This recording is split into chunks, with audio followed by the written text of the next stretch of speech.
Breaking news. Putin is urged by Russia's spies to dismiss the defense minister. Russian intelligence agencies have been pressuring President Vladimir Putin to escalate the conflict with Ukraine by replacing Defense Minister Sergei Shoigu and Chief of Staff Valery Gerasimov. Bloomberg, citing 5 sources familiar with the situation, reported that Prigozhin received backing from high-ranking state security officials in his attempt to remove the 2 officials. Security hardliners, who favor a more aggressive war in Ukraine, including full-scale mobilization and martial law, want to replace Shoigu as part of this transition. However, there are currently no indications that they will be eliminated. Russian political leaders are instead occupied with addressing criticism of Shoigu and Gerasimov. Many members of Russia's elite were taken aback by Putin's lackluster response to Yevgeny Prigozhin's rebellion and his refusal to punish the Wagner Group's ringleader, it should be noted. Russian officials' worries about new challenges to Putin's authority have been stoked by this development.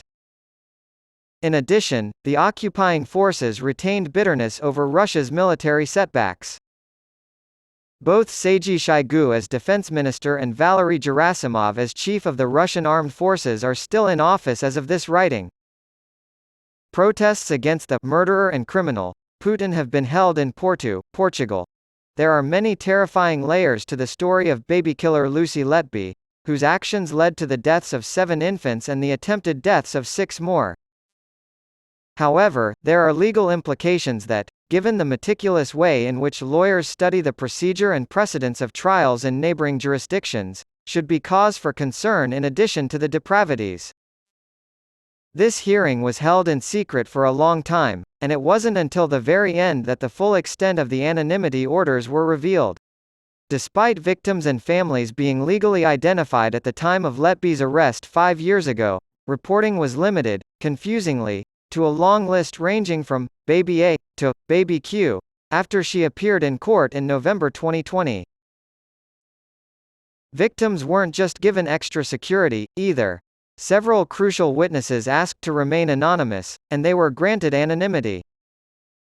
Families, with the help of Cheshire Police, submitted pro forma applications requesting complete confidentiality.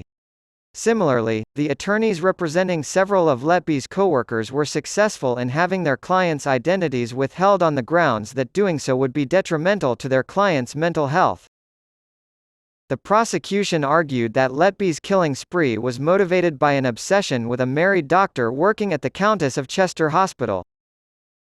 In court, Dr. A claimed he would have trouble answering questions clearly and accurately if his true identity were revealed because he had suffered from severe anxiety for 4 years. His children, he added, were studying for their GCSEs and A-levels and had no idea he was involved.